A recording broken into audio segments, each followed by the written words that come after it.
that your journey has ended. Very sorry about that. It was always going to end this way, of course. If it weren't by me, it would have just been by some other, terrible thing. Just, you could not imagine how terrible it would be. Just, I get scared thinking about it. I'm glad it's not me. It reminds me of a time I was speaking to my good friend Orville. We were sitting on a park bench watching the pigeons. I was on the left, he was on the... Oh, wait, was I on the right or left? Anyways, it doesn't matter. We were sitting on there watching the pigeons. And I said to Orville, "Friend, those birds are frozen." And he kind of looked at me like I'd lost my mind. But I reminded him that it was winter, and often birds will sit in a tree until they freeze.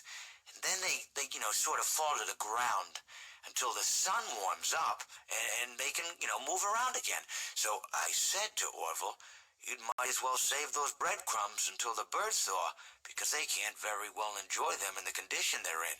To which he asked what I meant, and asking what condition the crumbs should be in before he threw them to the birds, assuming that I meant the birds couldn't enjoy the breadcrumbs in the condition that the crumbs were in, when in fact I had meant the birds could not enjoy them in the condition that the birds were in, considering that the birds were frozen.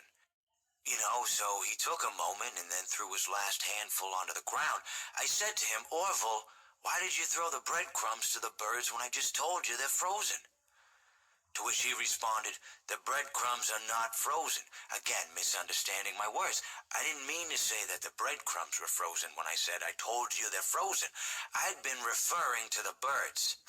In hindsight, what I should have said was, and this would make perfect sense, "Why did you throw the breadcrumbs to the birds when the birds are frozen?"